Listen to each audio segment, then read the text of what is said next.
एक दफा का जिक्र है। दूर चमकते पहाड़ों के पार एक शानदार गुलाबी महल था। उस महल में एक हसीन व जमील शहजादी रहती थी, जिसका नाम था प्रिंसेस इलारा। उसके लंबे सुनहरी बाल, गुलाब जैसे गाल और सितारों की तरह चमकती आंखें थीं। सारी सल्तनत उसे मोहब्बत से बार्बी प्रिंसेस कहा करती थी। मगर प्रिंसेस इलारा की सबसे बड़ी खूबी उसकी नेकदिली थी। वह तितलियों, परिंदों और अपनी नन्ही सी बिल्ली मीमी की बेहतरीन दोस्त थी।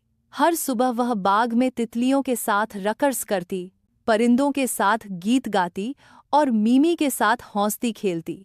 एक दिन बाग के एक कोने में घूमते हुए प्रिंसेस इलारा को एक पुराना सा जादुई आईना मिला। जैसे ही उसने उसमें देखा, उसके अंदर एक खूबसूरत परी जाहिर हुई। परी ने मुस्कुराकर कहा, प्रिंसेस इलारा, तुम्हारा दिल रोशनी से भरा हुआ है। तुम एक खास जादुई सफर के लिए चुनी गई हो। याद रखो, असल जादू तुम्हारी खूबसूरती में नहीं बल्कि तुम्हारी नेकी और हिम्मत में है। यह सुनकर इलारा ने फैसला किया कि वह सबके लिए खुशियां बांटेगी। उसने बच्चों के टूटे खिलौने जोड़ दिए, उदास लोगों को हंसा दिया और हर दिल में उम्मीद जगा दी।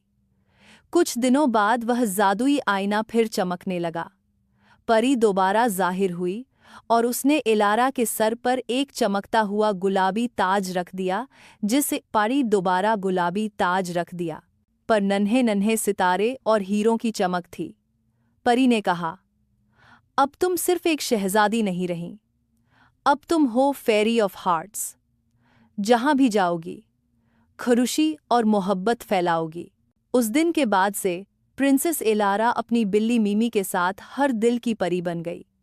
जहां वह कदम रखती, वहां फूल खिल जाते, तितलियां उड़ने लगतीं और सबके दिल खुशियों से भर जाते।